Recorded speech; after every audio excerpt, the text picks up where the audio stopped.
예수의 마음을 함께 품고라는 제목으로 오늘 나누겠습니다. 계속해서 사도행전 2장에 나타난 초대교회의 모습을 통해서 우리가 회복해야 되고 우리가 추구해야 할 것이 무엇인가에 대해서 나눠보고 있습니다. 오늘은 초대교회의 마음에 대해서 살펴보겠습니다. 그래서 마음이라는 단어는 되게 추상적인 단어예요. 마음이 아프다, 마음이 시리다, 마음이 약하다, 마음이 강하다, 여러 가지 말로 마음에 대해서 표현이 됩니다. 여러분, 마음이 아픈 것 여러분 경험해 보셨습니까? 마음이 아프다. 마음이 아프면 어디가 아픕니까? 마음이 어디에 있다고 다들 이야기합니까? 마음. 대부분 많은 사람들이 마음은 하트라고 그러죠. 마음이 하트에 있다. 근데 또 과학이 발달하고 나서는 마음은 뇌에 있다 뭐 그러는 사람들도 많이 있습니다. 마음, 각자가 또 정의가 다 달라요. 그렇다면 마음이라는 것이 우리 삶에서 어떠한 역할을 할까? 흔히 우리가 하는 말 중에 마음 먹기 나름이다, 그렇죠? 생각하기 나름이다. 그래서 그 반대로 마음 먹은 대로 되지 않네 라는 말을 합니다. 또 안 좋은 일이 있을 때 우리는 뭐가 상했다 그래요? 마음 상했다 그래요. 또 괜찮아질 거야 라고 하면서 우리는 마음을 다잡는다 라고 그래요. 세상에서 가장 효과 있는 다이어트가 뭐라고 이야기합니까? 마음고생이라고 그러죠. 그러니까 마음이 뭐길래 마음에 따라서 일이 되기도 하고 또 마음은 다스릴 수도 있고 또 다스릴 수도 없기도 하고, 그러니까 삶에 가장 많은 영향을 미치는 것이 마음이라는 거예요.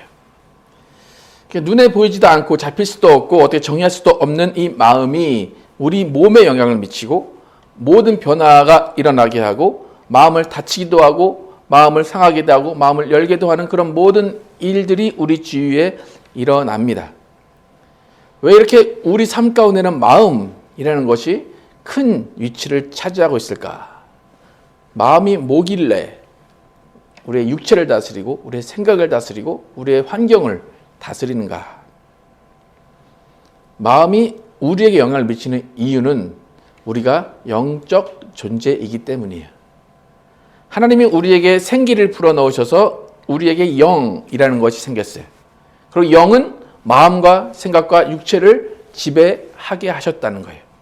그러니까 하나님을 믿든지 안 믿든지 그 상관없이 육체를 가진 사람은 하나님께서 생기를 불어넣으셔서 영이라는 것을 주시고 영이 생각과 혼과 모든 마음과 육체를 다 다스리게 하셨다는 거예요. 그래서 우리는 마음이 있다라는 것은 영이 있다라는 말로 다시 해석할 수도 있어요.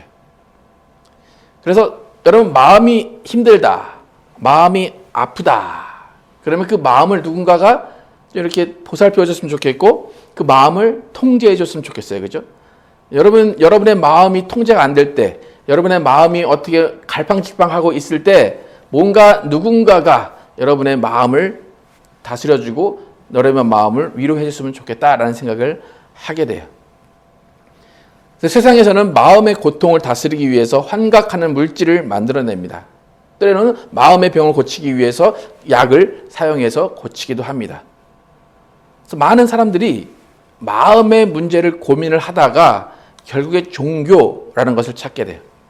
자신의 마음을 다스리기 위해서 종교를 찾습니다. 요즘 명상하는 사람들 많은데 명상도 마음을 다스리기 위해서 한다 그래요. 여러분, 기독교도 마음을 다스리는 방법이 여러 가지 있는데 그 중에 가장 마음을 다스리는 방법 중에 가장 많이 사용하는 방법이 기도의 방법입니다. 그러니까 저는 누군가 기도를 왜 합니까? 기도하면 가장 좋은 게 뭡니까? 라고 이전에 많이 물어봤을 때 제가 이제 가장 많이 했던 대답은 뭐냐면 하나님이 우리에게 말할 수 없는 평안함을 주십니다. 마음의 평안함을 주십니다. 그렇게 이야기를 했어요. 그래서 기도의 특징은 마음의 평안함을 주는 거구나.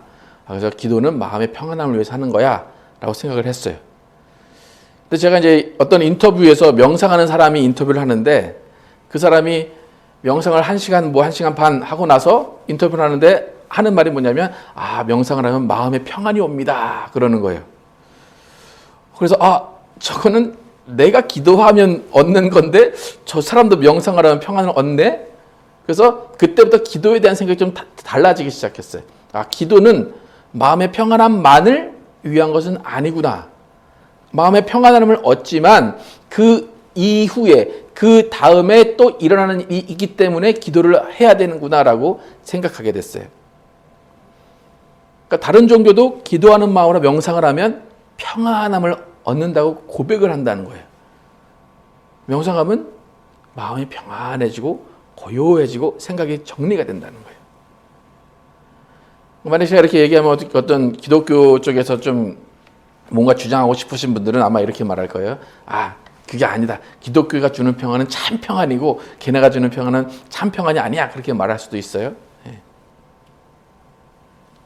하나님이 우리에게 기도할 때 평안을 주시는 건 맞아요. 근데 그 이후에 뭔가 있다는 거예요. 만약에 평안함을 얻기 위해 기도한다, 그것만 한다면 여러분 명상하셔도 돼요.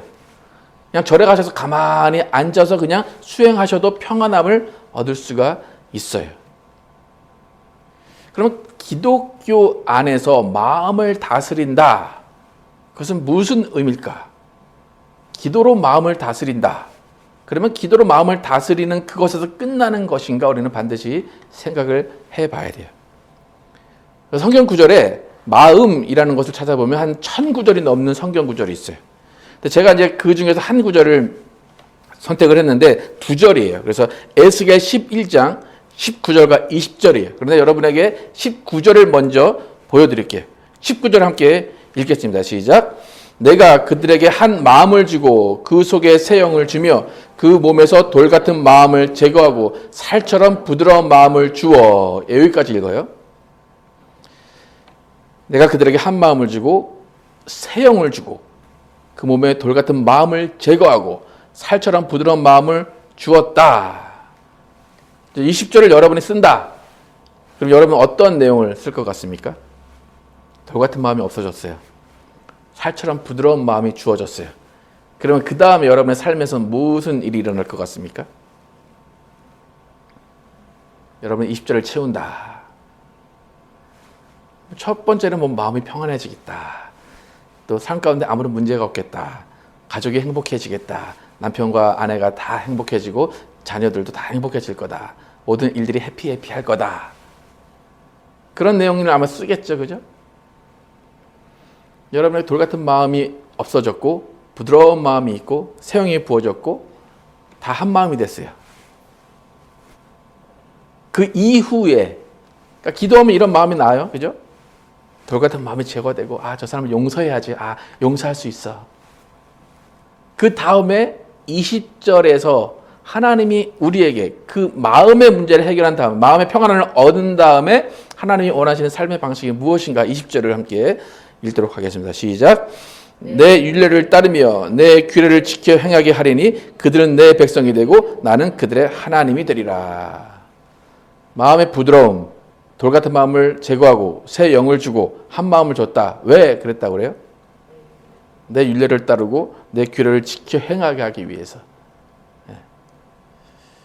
그럼 어떻습니까? 이런 마음의 평안함을 얻고자 하는 여러분의 목적과 하나님이 원하시는 목적과 여러분 어떤 것 같습니까?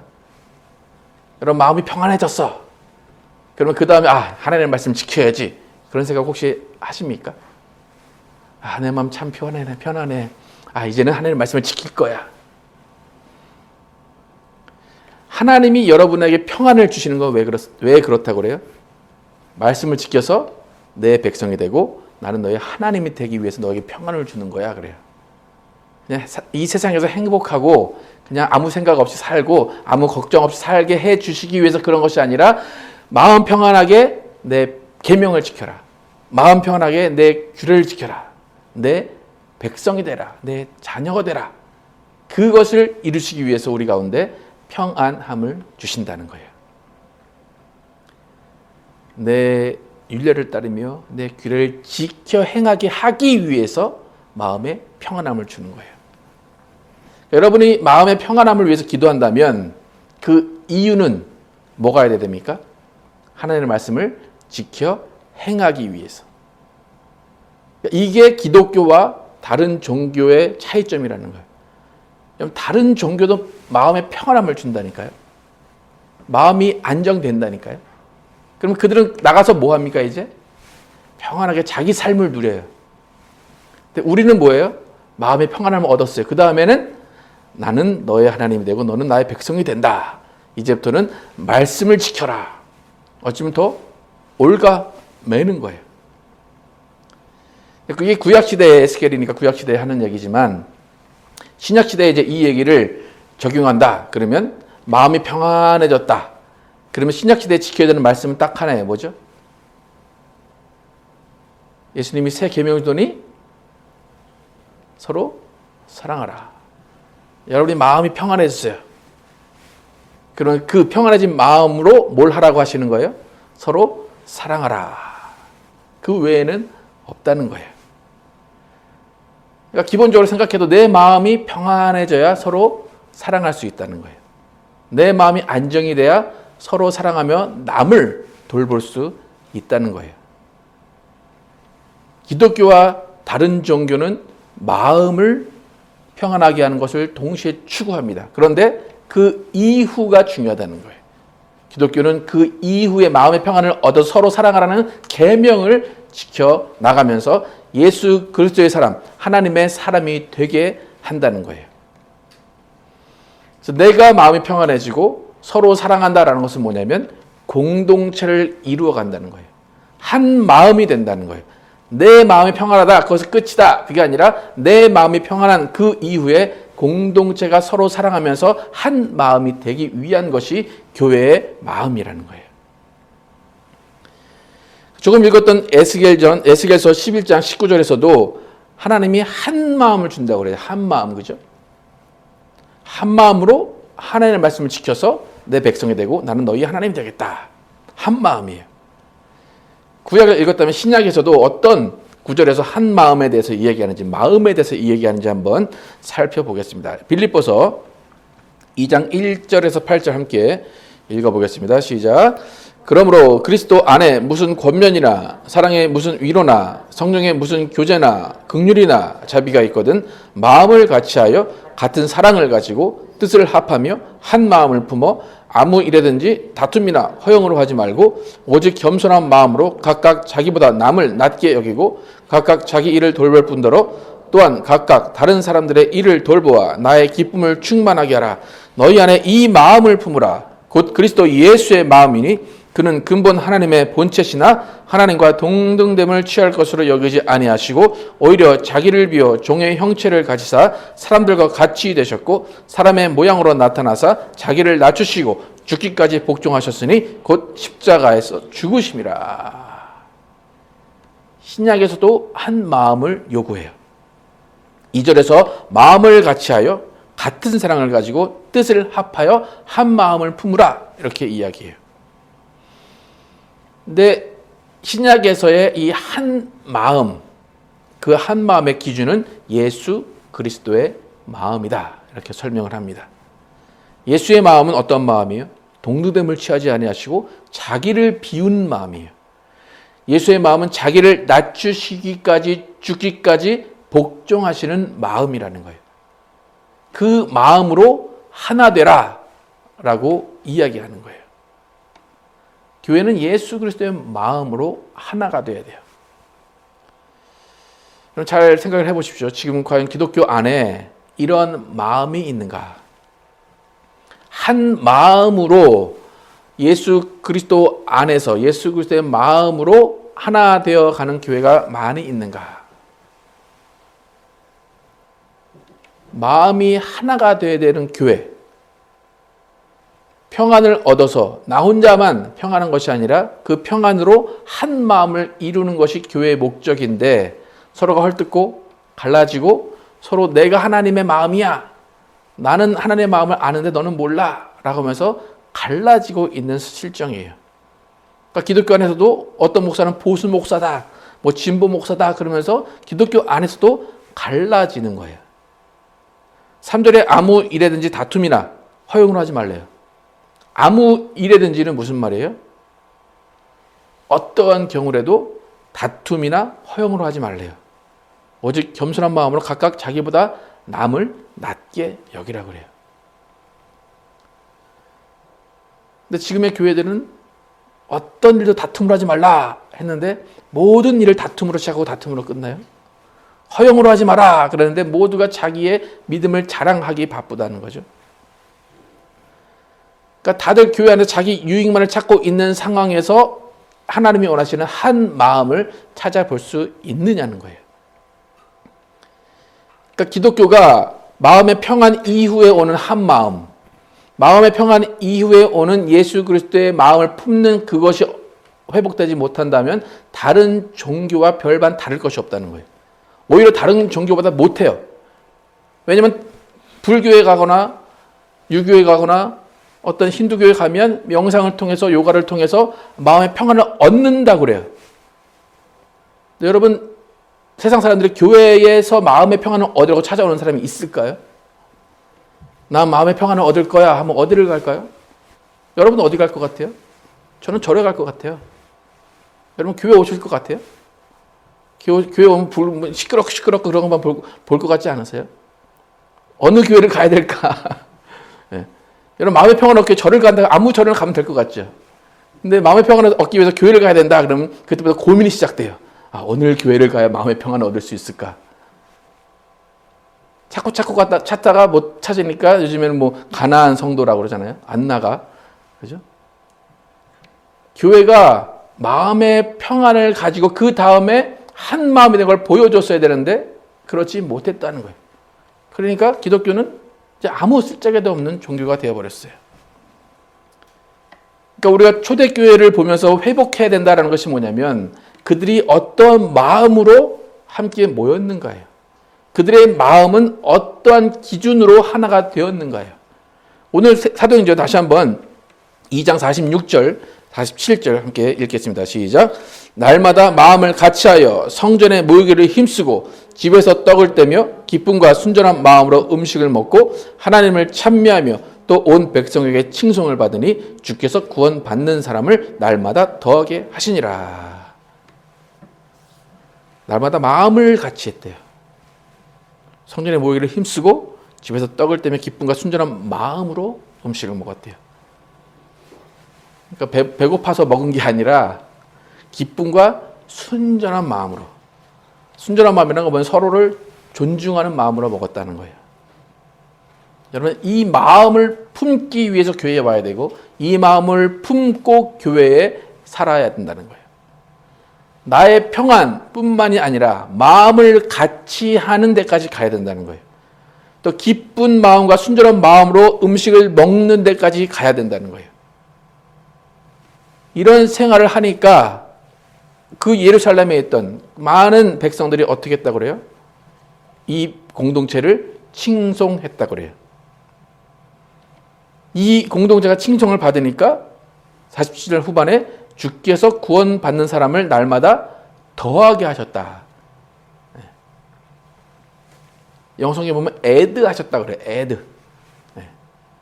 이런 생활을 살고 있으니까 더하게 하셨다는 거예요. 우리의 삶 가운데 이런 마음의 평안에 나아가서 우리가 한 마음으로 되는 공동체의 모습을 보여줄 때 구원받는 자들이 더해진다는 거예요. 그러니까 지금 현실의 기독교가 욕을 먹는 이유는 이 마음의 하나됨이 보여지지 않기 때문이에요. 예수님의 마음을 품지 않기 때문이에요. 그 마음으로 하나가 되지 못하기 때문에 욕을 먹고 있는 거예요. 마음을 다스리기 위해서 절에 가는 사람들, 그 사람들은 개인적인 마음의 다스림이에요. 근데 우리는 마음을 다스리러 와서 기도로 마음의 평안을 얻었다면 그것이 끝이 아니라는 걸 알아야 돼요. 한 마음으로 모여서 한 마음으로 떡을 떼고 한 마음으로 모든 일들을 해야 된다는 거예요. 참 슬픈 현실이에요. 교회 와서 마음의 평안을 얻기 힘든 현실, 그죠? 오히려 교회는 뭐 하러 옵니까? 여러분 교회 뭐 하러 오셨습니까? 여러분 밥 먹고 나서 여러분 가장 최종 목적이 여러분 교회 와서 뭐 받는 겁니까? 구원받는 거죠, 구원. 그죠? 여러분, 구원 열차 타셨어요, 그죠? 지금의 교회는 뭡니까, 그러면? 구원 열차 타가지고, 거기서 치고받고 싸우는 거예요, 지금 교회가. 나 구원 열차 탔어. 그래. 아, 티켓 받았어. 그 다음에 타서 뭐 하는 거예요, 그 다음에? 싸우고 있는 거예요. 그러니까 천국으로 가야 되는데, 천국으로 못 가고 있는 것 같아요, 아마도. 거기 앉아서 나는 앉았어. 티켓 받았어. 그러면 계속 싸우고 있는 거예요. 좀 아까 읽은 빌립보서 이후에 바울이 뭐라고 얘기했냐면 너희가 두렵고 떨림으로 구원을 이루라. 이 얘기를 하는 거예요. 한 마음으로 교회의 모습을 보이지 못한다면 절대로 구원을 이루지 못한다고 바울은 이야기하는 거예요. 그러니까 사랑이 좋다. 뭐 마음이 하나 되자. 그런 구호를 외치는 것이 아니라 그 삶을 살아야 우리가 원하는 정말의 구원에 이르게 된다는 거예요. 구원에 이르기 위해서 우리는 예수 그리스도의 마음을 품어야 된다는 거예요. 하나님이 인간의 모습으로 오신 예수 그리스도의 마음이 여러분 가운데 있느냐는 거예요. 그 마음이 있을 때 하나가 되는 거지 그 마음이 없이는 하나가 될 수 없다는 거예요. 뭐 여러분 다 그렇잖아요. 마음이 하나 되고 싶죠, 그죠? 네. 뭐 나는 다 하나가 되고 싶어요. 그렇게 말 안 하시는 분들이 없을 거예요. 근데 왜 하나가 안 될까요? 기준이 누구라 그럴까요? 나라 그래요. 아, 니네가 나한테 맞추면 되잖아. 내가 이 정도 했으니까 나한테 맞춰. 근데 그렇게는 절대로 하나가 되지 않아요. 기준은 예수 그리스도의 마음이에요. 죽기까지 순종하시고 복종하신 예수 그리스도의 마음이 있을 때 교회가 하나 된다는 거예요. 여러분 기도하시는 이유, 이제 무슨 이유로 여러분 기도하셔야 됩니까? 서로 사랑해서 마음이 하나가 되기 위해서. 이 이유를 가지고 교회에 오셔야 돼요. 아시겠죠? 여러분의 최고의 인생의 목표가 예수 그리스도의 마음을 품는 것이어야 돼요. 그래서 우리는 회개하고 되돌아봐야 될 것은 뭐냐면 우리가 하나 되지 못한다는 거예요. 우리가 한 마음이 되지 못한다는 것을 회개해야 돼요. 교회는 마음을 같이 하는 곳이에요. 마음을 같이 해서 성전에 모인다는 거예요. 떡을 떼고 기쁨과 순전한 마음으로 음식을 먹어야 돼요. 우리가 이런 한 마음으로 모여 있을 때 그곳이 교회라는 거예요. 지금 수많은 교회가 있어요. 수많은 교회가 있는데 정말 그곳이 예수 그리스도의 마음으로 하나 되어 있는 곳인가라는 거예요. 이것은 우리가 판단하는 것이 아니라 세상이 판단한다는 거예요. 과연 세상이 칭송하는 교회가 얼마나 있느냐는 거죠. 세상이 우리 교회를 보고 칭송을 할까요? 아, 쟤네 뭐 끼리끼리 모였네. 아, 마음 맞는 지들끼리 뭐 좋은 거 하려고 그냥 자기네 마음대로 모였네. 지금 온 교회들이 다 그런 거예요. 근데 또 중요한 건 뭐냐면 교회끼리 욕을 해요. 지난주에 제가 이제 우연히 이제 그 한국에 있는 우리 교회 맞죠? 이찬수 목사님 설교를 들었는데 거기 좀 지금 무슨 문제가 있나 봐요. 무슨 동성애 관련 설교를 부목사님이 했는데 그것 때문에 문제가 많은 것 같아요. 근데 이제 그거를 가지고 이제 교회 밖의 사람이 아니라 교회 안에 있는 사람들이니까 그 기독교에 있는 사람들이 계속 그 교회를 욕하는 그 모습 가운데 이제 이찬수 목사님이 너무 실망을 해서 이제 하는 설교를 들었는데 지금은 교회 안에서 싸우고 기독교 안에서 싸우다 보니까 밖에서는 불구경하듯이 그렇게 본다는 거예요. 교회는 한 마음을 품으라 그랬어요. 여러분 한 마음을 품을 때 이 마음이 어떤 마음일까? 고민할 필요가 없다는 거예요. 예수 그리스도의 마음이니. 예수 그리스도의 마음이 뭔지 모르면 죽기까지 순종하신 마음. 하나님이 인간에 대신 그 마음이라는 거예요. 한없이 낮아지면 된다는 거예요. 나는 없어지면 된다는 거예요. 여러분이 없어지면 여러분의 마음에 평안이 있을까요? 없을까요? 나는 없어졌어. 부글부글. 그죠?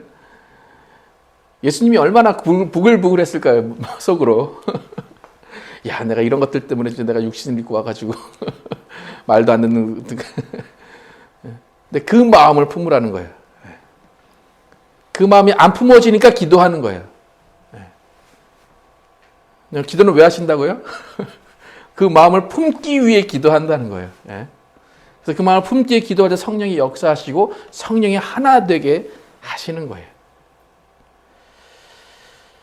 하나님이 인간으로 오신 그 예수 그리스도의 마음을 품으시기 바랍니다. 그래서 우리 모두는 나의 마음이 예수님의 마음인가 한번 생각해 보시고 마음을 주님께 오시고 예수님의 마음을 품고 그 마음으로 하나 되는 하이츠 교회와 여러분과 제가 되기를 예수 이름으로 축원합니다.